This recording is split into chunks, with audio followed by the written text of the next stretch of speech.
Okay,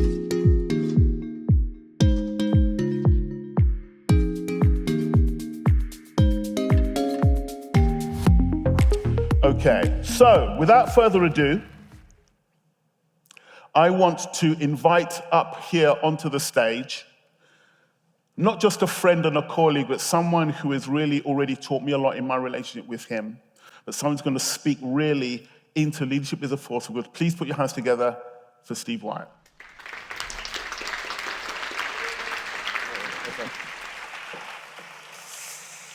All right. It's a total privilege to be able to open this session and share with you kind of the theme that's behind the design of this whole Leadership Dialogues event. And so it goes under this title, Leadership as a Force for Good. And sort of the bigger picture behind all that is, if we can have this mental framing that leadership is a force for good, then maybe we can change the narrative of the nation. So, a small objective. And oftentimes people say, what nation? And I'm saying, whichever nation you're a part of, right? So don't take this to be UK or England. It could be any part that you're in. But basically, it's to have this ambition of having an impact. So to start that off, I want to share a couple of stats. And some of these are going to be top of mind for those of you who live in the UK, because we've just had this whole welfare bill reform discussion in the media. But basically, it's a question for yourselves. All right, and if we are living, which technically we are, in the time when the nation's at its wealthiest, GDP per capita, and actually safest, long-term mass casualty events, wars, and disasters, why are we feeling so helpless and anxious? So the World Health Organization describes the epidemic of stress as being more deadly than the whole COVID pandemic. We've got a third of youth, that's under 24, in case you're wondering what the definition is, saying that they are experiencing high levels of anxiety, which is disabilitating. And over 21% in the UK of working age adults are not actively engaged in economic activities. And there's a lot of concern around mental health and the rise of that, 850,000 people since COVID added to the register and so forth. So my question really for you to start this day on this high joyous note is, what do you think? Right? Do you feel that there's any sense of loss or anything that's gone wrong over the last, say, 5 years since, or you can take it post-COVID if that's easier for you? And given whatever is top of mind, who do you think is maybe to blame for that? So I want you to take a beat and actually speak to your neighbor. It's a dialogues event after all, right? And so I want to hear you saying that, and then I'll try and bring you back, and I've still got some time to speak, all right? So tell your neighbor what you think. Do you feel a sense of loss about anything? What is it? And who's to blame?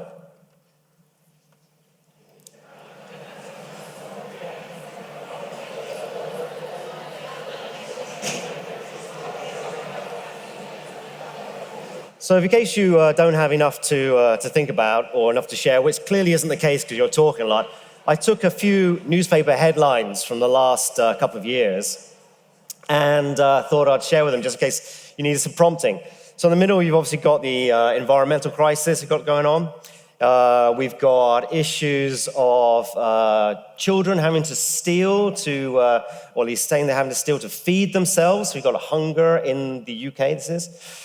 We've got significant numbers of drug-related deaths, the drug epidemic, this particular number, 10,000 in Scotland.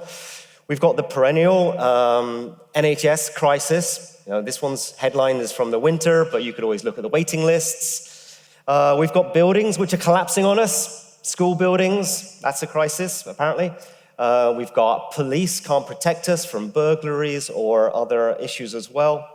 And so the newspapers are full of these stories about crisis. Housing crisis, no protection of that. And of course, you combine the housing crisis with the migrant crisis, that's another crisis. And so I think this all summed up by the title, the headline I put in the middle at the top there, which is Britain is in crisis. Right? So there's a lot of discussion about crisis. And then equally, there's a lot of discussion about who's to blame for that. Right? And fundamentally, it goes down to this thing. It's not my fault, someone else is to fix it. And so we can blame Sir Keir Starmer, of course, for closing down the pubs, apparently. We can say that the universities need to fix the mental health crisis of youth, right? We've got, you can read the others there. We're not changing the policy of why the violent prisoners are being let out early. There's is it Rachel Reeves' fault that Britain's strivers are going to have to find another $40 billion of tax in order to pay for the budget deficit? And so on and so forth, right? So there's plenty of news out there saying that it's someone else's fault, pointing the finger and saying they need to fix it.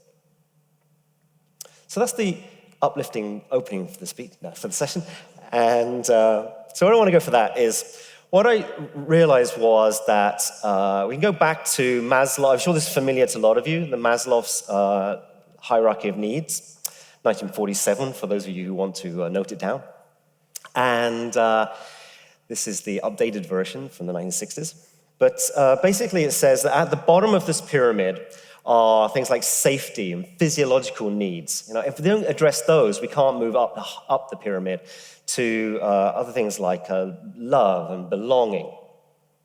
And we can't go above, and then we can't go above, if we attack to that level, we can't go above to aesthetics and things that are higher nature that we might aspire to.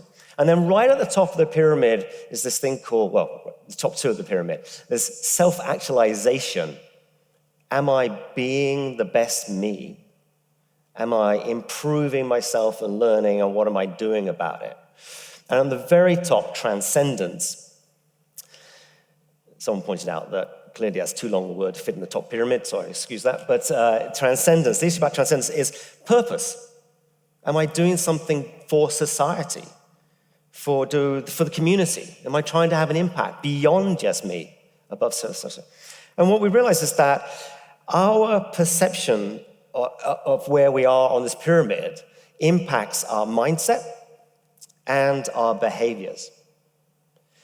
And so when we look at this, we can see that a lot of those newspaper headlines and so forth are attacking us and our confidence at the very base level of the pyramid. Safety. Our schools are falling down. The police are not keeping us safe. We've got the violent criminals being released. We can't feed ourselves. Physiological needs. We can't feed ourselves. There's a housing crisis. We can't shelter ourselves.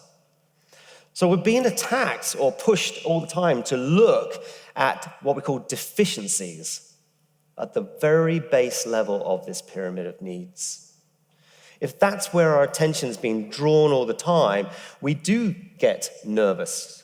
We do get anxious. We're being driven to reflect on that.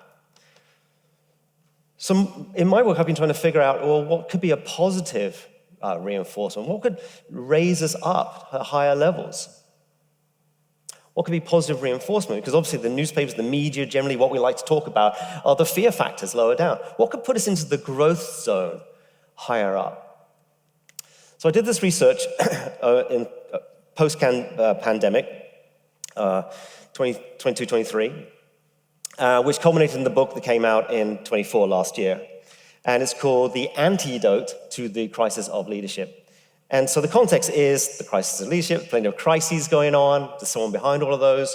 So what would be the antidote? And I interviewed leaders around the world in lots of different sectors, in government, in business, in SMEs, in charities, and so forth, in military. And tried to find out what was the ingredients coming through from the leaders who were having most positive impact in this context of often fear, definitely fast change, and so forth. And what we found about is that they're operating, those who achieve most impact are operating near the top of the pyramid. They're in self-actualization and transcendence levels. So they're there. One of the key anchoring ones is this aspiration to have an impact, a positive impact for others. They are values-based. They courageously act on that. They've got purpose at the center of their own lives, right? Next one we have is this, what I call allyship, which is this idea of connecting and collaborating with people not like me. I care about others' welfare. That's back to this idea of the community and so forth. There's a genuine passion about that sense of responsibility. We've got adaptation, their ability to adapt. That's basically being externally looking and seeing what's happening, what could be coming, learning. It's very much along this idea of self-actualization, but also to navigate forward into that uncertainty, rather than be perhaps the deer in the headlights and freezing. It's really looking to understand how to move forward and do something about that, how to pivot. And then this other one of accelerate, be the best version of themselves. Care and invest in the teams they're leading, being the best version of the teams and the enterprises and the organizations, the communities as well. So really that idea of self-discipline, self-improvement, and growth. So these 4 characteristics are very important and distinguish the leaders having most impact in this current context, right? And it's all built for them on this 5th one, that of accountability. And I'm going to unpack this idea of accountability because I think that is perhaps the key for all of us in order to have a greater positive impact on the issues that we care most about. So the accountability, we have this idea of a ladder of accountability that you can climb, and it takes you from deficiency at the bottom to growth at the top, right? And instead of the bottom of the ladder, we've got a couple of rungs. This might be, are you aware of an issue or not? Simply just blindly unaware. That's maybe blissfully unaware as well. But you've got that situation of unaware. Then the classic, just above that, you've got the blaming others. It's definitely Sir Keir Starmer's fault that the pubs are all closing, or Rachel Reeves' fault that there's more taxes required, or somebody else's policy fault that things are made. We can definitely blame others very easily. Right? A little bit above that, we've got this idea of, what can we do about it? Well, we can wait and hope. Right? We can, it's definitely not my responsibility. Things will get better at some point. Maybe the war in Ukraine will end and fuel prices will come down or something similar. Right? We can tell ourselves a narrative about why we're not doing anything. We're making excuses. A little bit higher up, if we choose to mentally put ourselves a bit higher up, we can acknowledge that's the reality. The world as it is going to be chaotic. In fact, it always has been. There's always a turmoil going on somewhere. Depends on how much we focus on, how much is impacting us not. There are some issues that we're going to really care about, which we're going to choose to own. Take a bit of responsibility for finding a solution for that. And I always call the ownership the point of where you choose which issues on which you're going to put your ladder to climb up. And then above that, if you choose to own it, what are you going to do about it?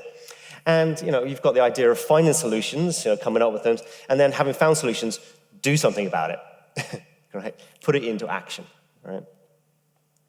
So my question really to you is, where do you stand on the ladder of accountability on the issues you were just talking to your neighbor?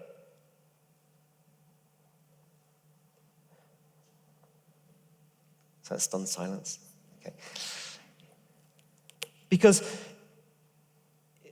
are we at the level of blaming others? We're feeling the loss?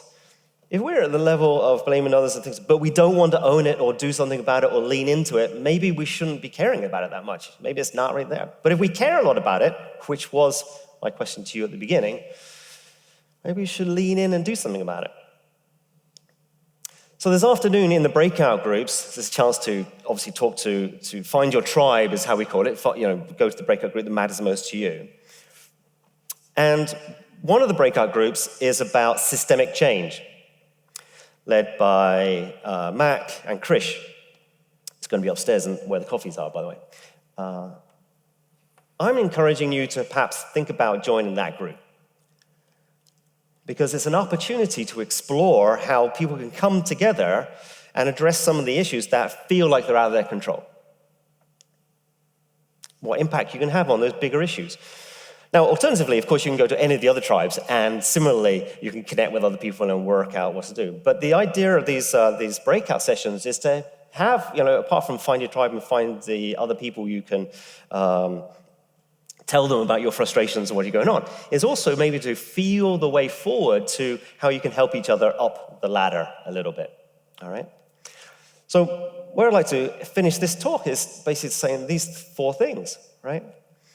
First is, find the things that you care about, where you're going to place your ladder, what are those issues, and you can't place your ladder, you can't be responsible on everything all the time to everyone, right? So that's not possible. So you make a choice. That's why I say accountability is firstly a choice.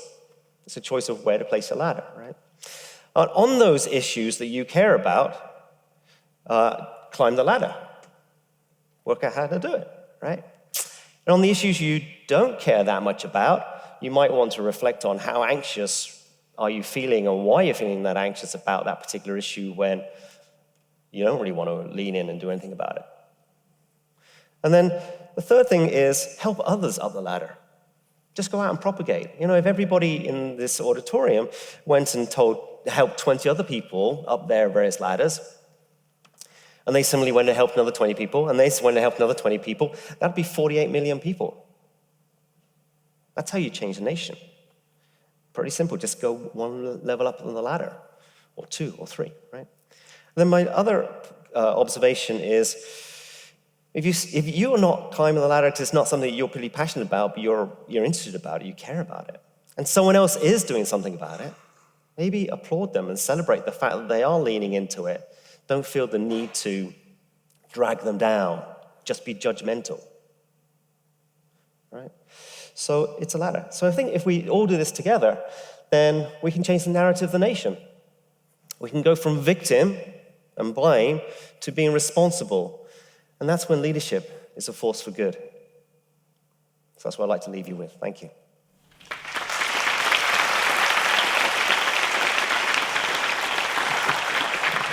So, first of all, just a quick question off the bat. How has your experience in Asia influenced your perspective on global leadership? Yeah.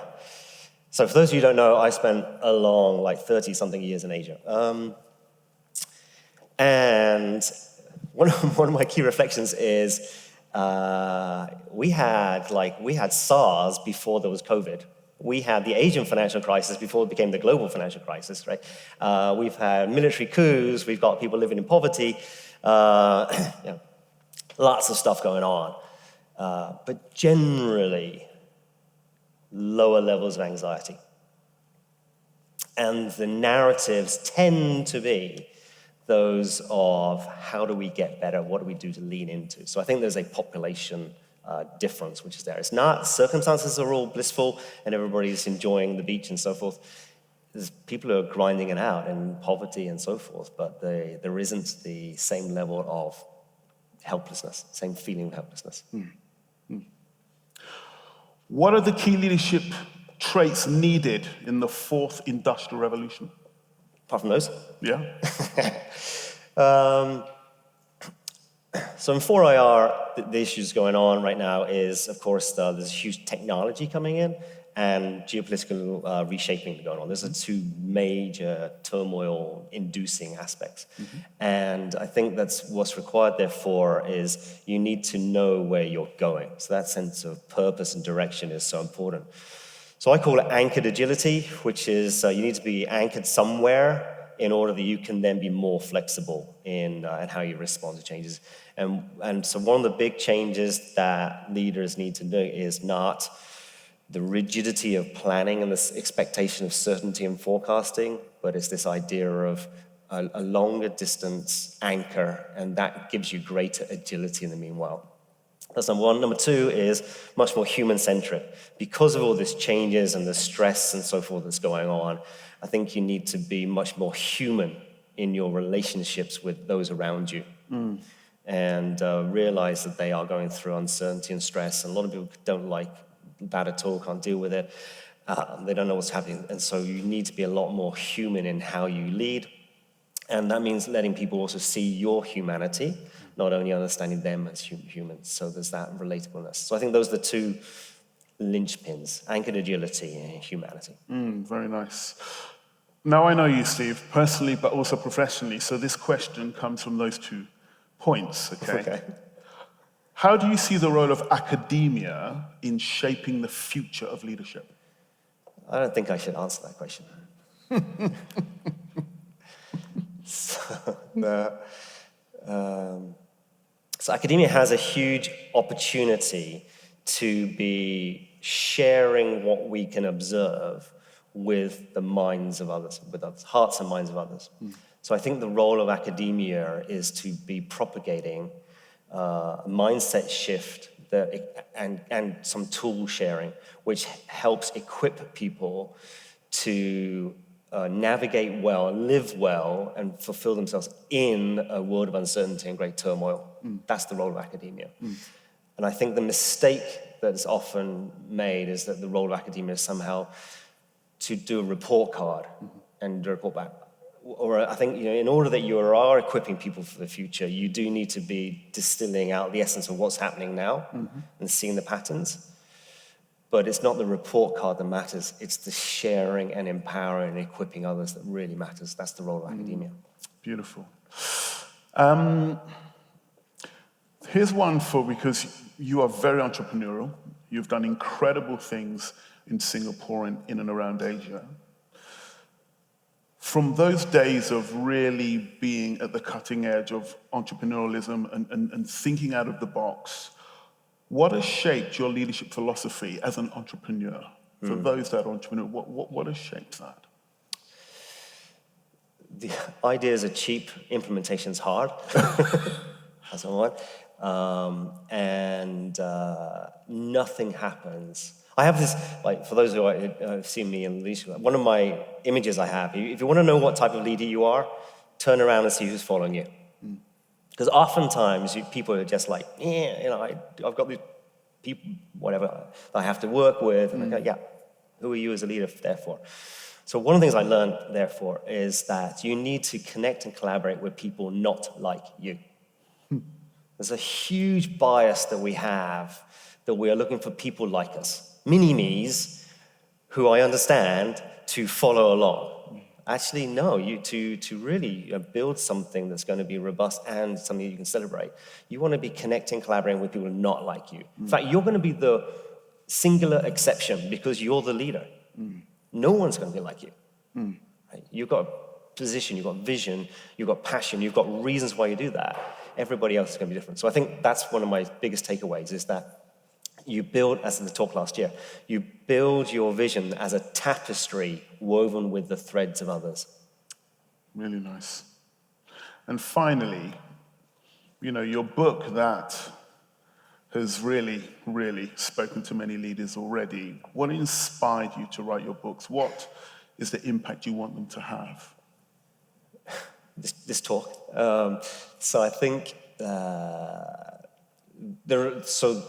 in the cadre of people in positions of leadership, there's a huge amount of stress and fatigue and anxiety themselves. And then we look around us and we see scandals and failures of leadership as well, right? So it's not a healthy picture. What I would like to do is therefore introduce some of the elements that can help people individually navigate, but also not be so fearful about stepping into those positions to be encouraged. So the antidote to the crisis of a leadership is you. That's what it is. So we got to equip people to be the antidote. Beautiful. Ladies and gentlemen, Steve Wyatt. Thank you.